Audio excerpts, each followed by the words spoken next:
Chat's going wild. Of course the chat's going wild because the Giants are back. Are we live? Are we live? Are we live? Are we live? Because we got ourselves a practice to talk about, people. So let us know if we are live. Let us know if we're live. Someone said my mic's off. I think they're trolling. We are live. How's everybody doing today? Day one of Giants-Lions joint practice. Justin and, everyone has seen the tweets and everything that goes with that. This is the most intense practice that a lot of people have seen that have covered the Giants for a long time. Lions writers were saying it. Justin Penik said it. I'm saying it. This was an amazing practice. This was a fun practice. And you know what? Like, sometimes the joint practices can get a little chippy.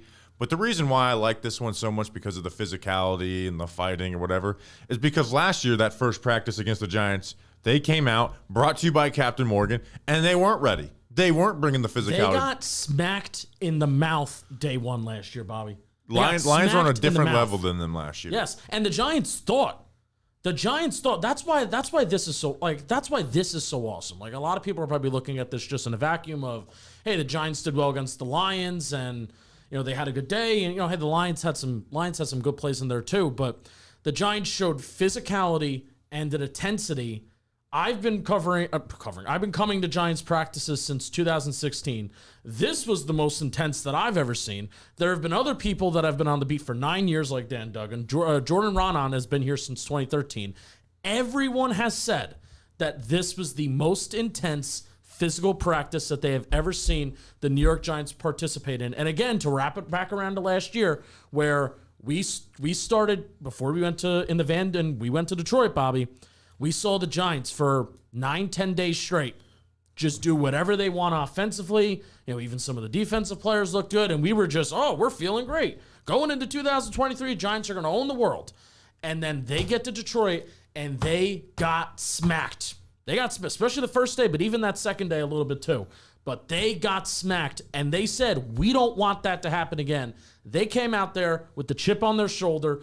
Dude, it was freaking awesome. Yeah, and this is a team that has only practiced 11-on-11 for 9 days, right? Hitting each other. No 7-on-7. Today they did 7-on-7 because they were practicing with another NFL team, and every other NFL team does that. But this was the first time that they got that, right? And the Giants, they have been used to this physicality, and that's why I think the training camp that Brian Daboll has been running matters, right? It doesn't improve the talent on this team by light years, but it gets you ready for the start of the season, and we know how important those first two games are going to be for the Giants this year. And they didn't look good against the Commanders today. Like, they looked good against the Detroit Lions, who Skinner, who are the physical team, right? Spoiler alert: I have them going to the Super Bowl this year. Yeah, and we talk about them on our Football Today show on JM Football, and we talk about how we bought into Campbell last year at their practices. Mm-hmm. Like, they just bring another level of physicality, and for the Lions reporters to say this is the most physical I've ever seen in practice is something. And it was the fights, right? Fights aren't for everybody, right? Some people don't like them because they can be counteractive or counterintuitive. But I really like them. 6'7" is like a little over the limit, but I do like them, right? And you see guys that have just kind of got a little bit of dog in them. And that most recent Hard Knocks episode, they like the toughness of who? Their third-round pick, Andrew Phillips. Mm-hmm. Oh, boy. And my God, that dude. Boy. He was in every single fight. Like, he basically started the first one and was, like, not just in there, right? But, like, actually throwing some hands, trying to drag some guys around. And even the last one that I didn't really see him in at all, looked like it was just O-line, D-line, you could go and see the replay of it and, like, oh, my God, there's Andrew Phillips doing the most in the middle of it. Nick McLeod was in it. Trey Hawkins took a guy by his shoulder pads and just whipped him to the ground. And even the former Giant Khalif Raymond. I couldn't even believe it. Daniel Jones, right? Like, the offense was on the far field. Yeah, so it wasn't. Give the timeline of events of the Daniel Jones thing. So so this is what happens, right? And I know we're going to talk about like performance and stuff, but we have to talk about this because it was on another level. So the offense is on the far field, so it's kind of hard to see. Right, but I'm trying to focus in on the offense. The play before this, Daniel Jones gets his hand hit as he throws. The ball pops up and lands on the ground. Right, you're not supposed to touch the quarterback, and I'm in the stands being like, that's bullshit. Like that's bullshit. And apparently Brian Dable was losing it on the Lions defensive lineman. on the Lions defensive lineman. Like, are you out of your fucking mind touching my quarterback, right? Which I love the energy that Dable had today, who was going at it with very different energy from Dable. We'll talk about it. We'll put a pin in it, but keep going. And so the next play, they run the ball. Van Roten's some defensive lineman's kind of like laying on Van Roten or something. And I just go and I'm looking directly at Daniel Jones, and Daniel Jones basically starts the fight. And that was the first fight on the offense. It wasn't like they had been getting super chippy like the defensive side had been. Daniel Jones is what started the chippiness on the other side of the ball. And like that always is going to get me fired up. And then the rest of them after that were basically kind of just a little bit of pushing matches with Andrew Phillips, throwing punches or whatever. Just a little bit of a scrum. But the first one was just flat out nuts. And Daniel Jones looked good today, which we'll talk about. But this the energy, the physicality, that's now you don't want to go too crazy with the fights, right? Like I kind of don't want to see fights tomorrow. No, I think where it gets to the point where it could be a detriment is tomorrow's practice. Yeah, I think they need to meet with those guys and be like, hey, that's all great and dandy. We're not the two types of coaches who hate fights because Campbell and Dable aren't. Campbell basically said before practice, he's like, yeah, we're evaluating like this game, so if we don't want you to do something you want to do in a game, but also we're ready to go. Basically, like told his team, yeah, we can fight. Yeah. But I think tomorrow you could derail the practice if they come out with like, okay, we're gonna try and fight. Yeah, especially if they're only in tops and if they're not in full pads. And then you're talking about, all right, you could be taking some hits, you could be doing some stuff, swinging it when you're not fully protected. So I hope they're in full pads just to protect everybody tomorrow. But yeah, hopefully nobody else gets into trouble tomorrow. I don't mind the skirmishes, if you're pushing and shoving a little bit. But yeah, we got our fight dosage that we needed today. Yeah. Now, don't get me wrong. If they fight tomorrow, I will be in the. Oh, I will scream. One of my favorite parts of voices are gone. Like my voice is gone. Yeah, one of my favorite parts of this year's training camp, because you can get video, is there's a lot of pages that are doing videos, right? But the one common theme is that it's just always me and Justin in the background, just screaming, Justin yelling like "fight!" and I'm like, "Beat his ass, beat his ass." Like like I said, I lost my voice at the practice. So the Andrew Thomas clip where he's oh my pulling. Gosh, Andrew Thomas. I screamed in that video too. They actually, with the first team, they put on Allen Robinson and Isaiah Hodgins, which was like the first time I ever seen Hodgins get a first team snap with the first team offense. Allen Robinson was on the field. Allen Robinson's third time. I'm like, okay. I was like, they're clearly running the ball to put these two big guys out there. They run a toss, which is probably my most hated play in football, but they run it well where those guys crack and then Thomas pulls around. It was noticeable, right? You could hear it from 50 yards away, that bap, just that bap, right on Terrion Arnold, like put him on his ass. Yeah, welcome to the NFL. Just smacked him around, and then you hear later that he was evaluated for concussion. So like Thomas was out there bringing the boom. He was getting involved in stuff. So it was fun. It was just fun to watch. But let's talk about some performance stuff. I was watching the defense a little bit because it was right in front of us, but I was focusing on the offense, and I didn't get to see every single play. But what I did see is the offensive line holding up fairly well, right? Not perfect, but holding up, right? It wasn't a disaster where it's like, oh gosh, this O-line looks really bad against real competition. And DJ looking good, right? Pushing the ball down the field. We've all seen the clip that they had on the post corner to Malik Neighbors. The first play of 7-on-7 was a deep pass to Jalen Hyatt on the left sideline. And just like finding Slayton, like pushing the ball down the field, which I guess I saw a reporter say that Dable was like getting fired up, just keep going at him. Yeah, because I think reportedly the Lions were celebrating some forced incompletions and the fact that the Giants weren't converting on those deep balls. But then Dable was like, well, keep fucking going, like keep pushing, like let's go, don't get discouraged. So Dable went from calm Dable that we've seen in the spring, that we've seen so far this summer, because he's been the offensive play caller, and I think his head is, his head and his attention is kind of elsewhere. But today was, I think, as Jordan or Duggan called him, game day Dable, where he was fired up and he was getting in people's faces, and it didn't seem like he was chewing anybody. And from what they said, it didn't seem like he was chewing anybody out, but it was like an encouraging fired up, which that's awesome. That's awesome. It seemed like this entire Giants team rallied around each other at opposite sides of the field at times too. And it was contagious. The energy was just flat out contagious from today. And it was great to see, because I talked about on yesterday's recap about, we said during like the first week-ish, the first couple days of Giants practice on, there's an emphasis of pushing the ball down the field. And then that quieted down the last couple days. What is the approach going to be against the Detroit Lions? And the approach was same as what we've seen the first couple days of camp, pushing the ball down the field. And guess what, Bobby?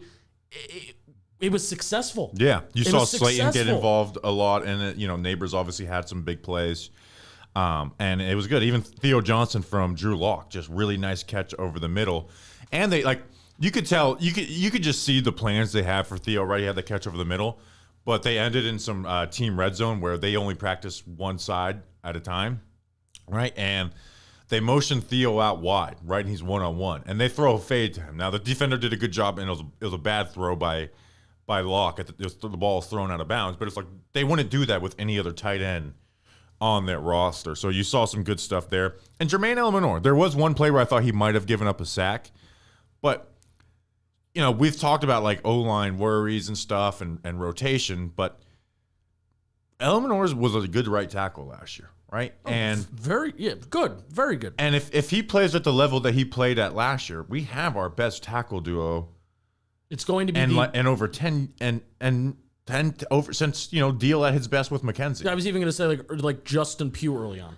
I think that's the best since then, and that's 10 years ago. Yeah, like our best left tackle right tackle duo in a long time, right? So and that's Neal again. What's happening with Neal seems like I wouldn't be surprised if he's on the block like as bad as all this has gone.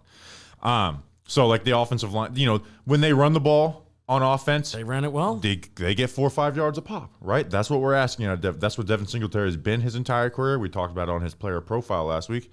That's what we're hoping for. That's what we're expecting, and they've been able to do that. So other offensive notes: John Giles, he did moss somebody for a touchdown in that team red zone, and then there was another play from Tommy DeVito where completion. He threw it deep and DeVito overthrew him, but you saw like that John Giles West Florida highlights where he just got up there, right? I couldn't believe how high he got up in there. It's ridiculous. He was the first guy out today. He beat Casey Rogers. It was shocking. That was the most shocking development of camp so far. Probably the most shocking thing. So we got Thomas high at 7-on-7. And then why don't you talk to us about something, Justin, before we talk about how Brian Burns dominated on the defensive side? I'll talk to you about something, man, and I still feel like there's plenty of stuff that maybe we haven't even talked about yet when it comes to the offensive side of the ball. But more of the story is they looked good, they felt good, and that's what Captain Morgan is.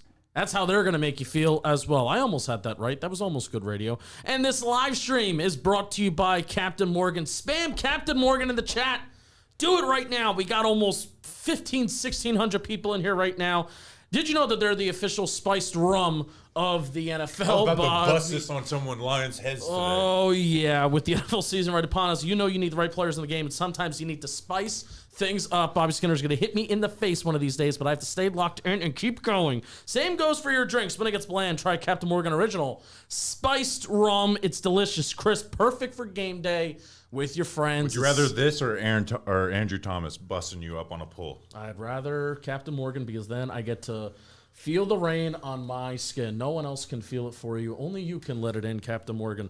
When it gets bland, try Captain Morgan Original Spiced Rum. Did you know that Captain Morgan's also the official spiced rum? Spinning like Brian Burns. He was. Jordan Riley showed a spin move too. That was pretty crazy as well. L16. Nacho had a sack. What the hell is that all What about? is going on? Visit CaptainMorgan.com to find Captain near you. Please drink responsibly. Captain Morgan Original Spiced Rum, 35% alcohol by volume. Captain Morgan Rum Company in New York. Thank you to Captain Morgan for sponsoring our camp streams and everything that we're doing this summer. Bobby Skinner, you'll be glad you did. If there's anyone who doesn't like our advertisements, I don't think anyone dislikes these ads a little more than Justin because he's just hoping to get through them without me breaking the bottle. Well, no, not even hoping. Now I'm at the point of I'm not only hoping that you don't break the bottle, I'm hoping you don't break it on my head. Oh, yeah, I'm taking some. I got confidence. I can't build confidence. I've built confidence. Sure. The first day I was kind of like, wee. You know who I'm confident in? I'm confident in Brian Burns' last couple days. Dude, that was, again, a guy I was watching today because we know what Burns is capable of.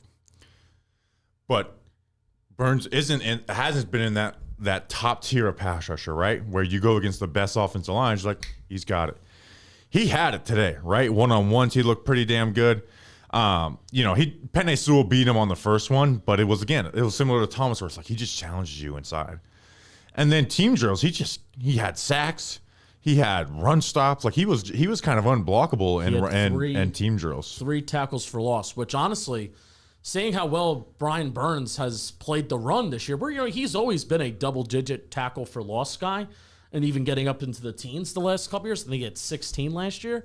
But that's been a nice little development of camp. I don't know how consistent Brian Burns is going to be. I'm not going to call him an elite run stopper, but 3 tackles for loss. He's been really good in the run all camp. He has 3 tackles for loss against one of the. I think the Lions have the best offensive line in the NFL. That was pretty damn cool. Yeah, absolutely. I don't think it's even arguable now that Kelsey's gone.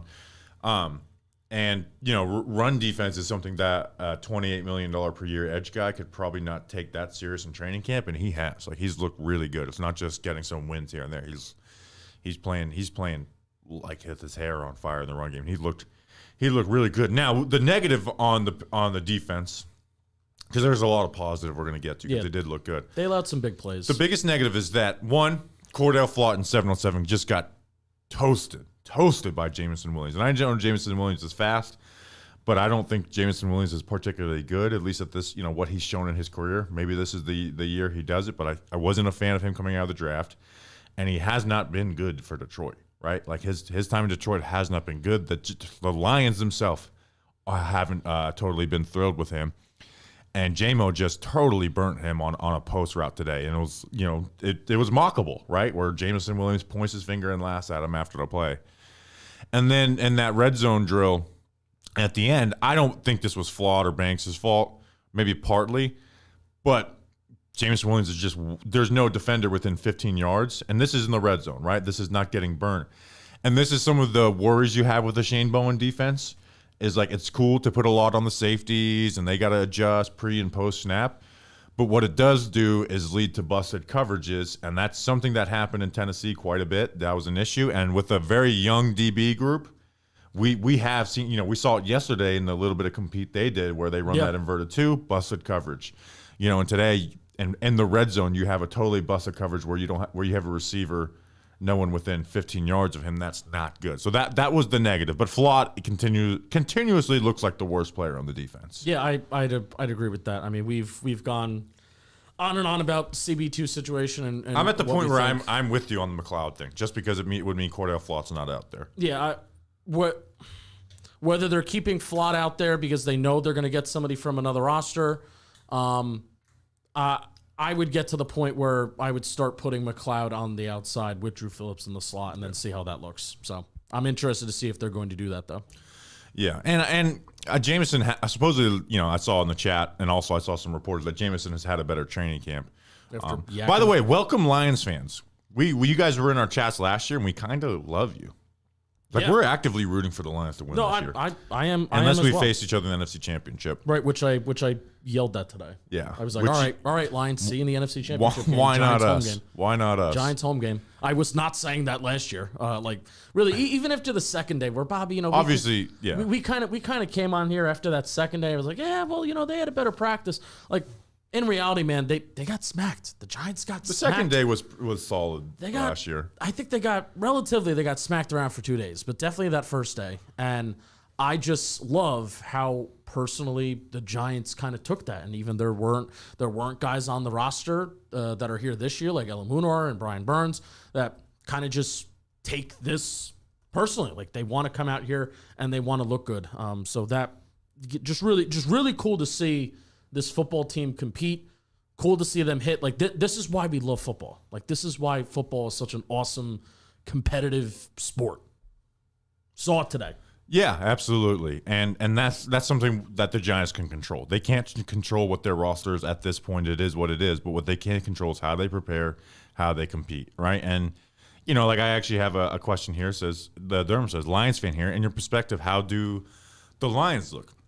It looked kind of opposite, where you see the talent, right? You see Amon-Ra St. Brown make tough catches and get open. Goff, the ball didn't look great coming out of Goff's hand. He had that 7-on-7 interception versus Bobby Okereke where he tried to shoulder fake okay, like he tried the shoulder fake Okereke and get him off that receiver, and it just didn't happen. And so he was expecting it. You see the clip of it. Like the ball comes out slow and wobbly. I almost think he was trying to pull it back because he's like, oh shit, that shoulder fake didn't work.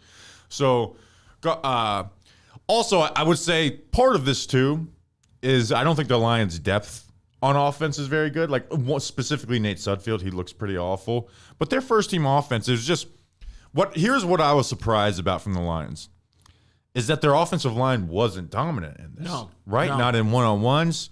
Like even the one-on-ones, like the Giants' interior defensive line outside, like Dexter Lawrence ragdolled Frank Ragnow. Okay, I don't think any Lions fan is ashamed of that happening. Dexter Lawrence is a monster. Like Elijah Chapman was getting wins. Ryder Anderson was getting wins. Jordan Riley in 1v1s was had a getting spin wins. on Frank Ragnow. And then even like in the red zone drill, Nacho had a clean, and he got held too. They even called a penalty on it, and he had a sack on it. That was where I was the most surprised with the Lions is like, it felt like their offensive line didn't bring the fight, but they also looked good running. They had some nice running the ball, right? That's where we're a little worried the defense is. The run defense. Yeah. Had some struggles. They got big plays. They got big plays throughout the day, whether it was on the ground. Montgomery had some really nice cuts. Gibbs had some really nice cuts. Yeah, so those two guys look good. Amon-Ra St. Brown made plays, and then Jamo had the two big plays, but defensively it was so far away. It's hard to have any takes on what the Lions defense, but they were giving up chunk plays. Yeah, for sure. It might be they have a young corner group outside of Carlton Davis. They added Amik Robertson. I think the Giants forced more turnovers today. Because there was even like a fumble there was even a ball that was on the ground from like a center quarterback exchange. Oh, that was the other thing. They had some bad center quarterback exchanges. And even on 7-on-7, I don't know. I'm saying I don't know. I don't know if the Giants threw any interceptions in 7-on-7, but I do know that Okereke got one. So I think the Giants forced more turnovers as well. So both teams had their big plays. Isaiah Simmons had some good plays and coverage in this. Tight ends. Versus tight ends. So again, that's something we've learned from camp is that he's going to have a role. Nick McLeod was bringing the heat, popping dudes. Javarius Owens had a would-be sack. And Jason Pinnock also had a would-be sack. Yeah. So you saw some different looks from Shane Ball, and this is the most competitive you're going to get because you're like, hey, okay, I want to throw some shit at you, right? Yeah. We're not really planning what our game script is to get the right looks at the right times. Like we're just kind of throwing stuff at you and see what happens. Let's see what else really stuck out for you, and then we can do some questions so people can bring some stuff up. So start hitting us with some questions. But this was just a fun practice. In fact, we asked our merch team today. We're sending our Culture of Violence shirts, which you can get on our store. Shop.jumbomedia.com. Make sure to like and subscribe, please, to it too. If you don't like and subscribe, you can't ask a question. Yeah, we have the link to our stores in the description. You get your own Culture of Violence shirts, or we also have sweatshirts. Yeah, so we're sending Culture of Violence shirts to Daniel Jones, Andrew Phillips, Nick McLeod, Isaiah Simmons, Andrew Thomas, and Jermaine Eleanor. Yeah. Also, please, there's 1.7 thousand people watching this right now. Please like the stream. Like and subscribe. Because the more people that like it, then the more people that will see this, and that is awesome. And if you're a Lions fans, we have a football channel called JM Football where we do some fun stuff. Yeah. And we'll be doing this tomorrow too, so make sure we will be doing this tomorrow. Let's get some questions. Any chance DeVito takes QB2? No, one just because Tommy DeVito has Drew Lock has the $5 million contract. But I think Lock needs I wouldn't be like last year they gave Tyrod 2 series in the preseason game and then gave the rest if the starters aren't going to play this week, which I wouldn't expect with the way these practices are. No. I would give Lock the entire first half and then give DeVito the second half instead of the 1-2 drive thing. How'd Banks do? Did Newbin get any first team reps? And even Wandale and Hyatt will maybe touch on those. No Newbin first team reps. Again, he hasn't made any plays that pop out at you, right? So if you're not focusing on him, you don't really see exactly what he's doing. So there hasn't been that. I think the preseason games are something you're going to look for him in. Wandale, I don't think I think because they were trying to push the ball down the field and not put together some, of their quick game stuff. You didn't really see Wandale get involved a ton. Honestly, the guy who we talk about, I think when game action, this guy might be relied on, Darius Slayton, right? Darius Slayton was making plays there where I don't think Hyatt made the same plays in 11 on 11. And then anything with Banks, I didn't really. Again, Banks is not a player that sticks out positively or negatively during Giants training camp this summer. Really? Well, he's given up a lot of catches in the Giants sessions today. I didn't. Was there any? I don't think he was really even targeted this today. I didn't even take note of really anything. How did Kayvon look? There was one play where he had his moments. Where last year he didn't have his moments at all. Yeah, there was one play where I thought maybe Kayvon would have had a sack, but even if Goff steps up in the pocket, then there's a couple interior guys that would have had him too. Yeah, it was like him and Burns me at the quarterback type of thing. Oh, let's talk about this. Did Van Roten get any guard snaps? No, but eventually. Yeah, one day, just not today. Yeah, one day, just not today. Why would he get guard snaps? He's a center. Yeah, what are you guys talking about? Why would a center play guard? Silly. Let's see. We talked Jordan about Phillips CB2. still in the third team, absolutely. And again, I'm in the. I think he gets. You talked about it yesterday. I do think he gets cut because other guys are making the most. Chapman's playing well. Ryder Anderson's playing well. Nacho is obviously going to make the roster and has had his moments. Yeah, so. I think Chapman's going to kill it on Thursday. I think he's going to have a good preseason overall. Yeah, he's been quick. Someone's asking Chris Manhertz okay. We have no clue. Did you see him go out? I didn't see him go out. There was a tweet about it, so Okay. I just seen a few people have asked about that. How Singletary looked running the ball. He looks like Devin Singletary. Yes. 4 to 5 yards, 5 to 10 yards. Not going to do anything special or wow you, but he's going to get you those consistent yards and have a good success rate for you. We didn't really talk about this much. I mean, we haven't carved out a specific quote unquote segment on it. Neighbors did look good. Oh yeah, dude, he's a baller, right? He's a star. Like I said it before the stream to you, Justin. I was like, I'm so excited to see him in game action because it's just going to be fun, right? It's if the Giants aren't good this year, I know that I will have fun watching Malik Neighbors. Yeah, and it was cool to see. Do you know the route that Neighbors running across, or was it a corner route? The post corner, the post play, corner? the viral play. Yeah. Where that's even though it's a DJ play on the sideline, it's still a play that DJ's got to really fit that ball in there and trust Malik Neighbors that he can contort his body in the right way and come down with that catch. So. Awesome. Here we go. Here's a tweet from Jordan Knott. Just looking at my notes. Rookie wide receiver Malik Neighbors was targeted 8 times at Monday's joint practice against the Lions. He caught all 8 passes, although it was debatable whether one was inbounds. I'm counting it. So, again, this guy's – it's just clear that he's going to be a stud. And that's not Giants fan bias. You ask everyone, is Neighbors going to ball this year? Yes, he is. How did Hutchinson look? Jermaine Eleanor handled him. Right, and I think that is one big difference between last year's and this year. I don't even think Neal even participated in last year's because of the concussion he had. No, he didn't. But right tackle wasn't an issue for them in last year's joint practices. It wasn't this year. And then whenever Thomas went against him, he won. All right, I think we don't need to prolong it. Let's keep it high and tight. Hope you guys enjoyed this. Thank you, Captain Morgan, for sponsoring it. And we'll be back again tomorrow. So really excited for tomorrow's. We'll have full podcast breaking it all down. Like the stream, please. Yeah, please like and subscribe. I ask you guys that a lot, and you need to do it. There's no reason for you to be watching this and not press the like button. It's literally just do it. It's probably the best half an hour of your day. Do it. That's crazy. It could have been. It could be. What if they have sex? You said half hour. All right, that's a stream. We will see you guys tomorrow. Until then, let's go Big Blue.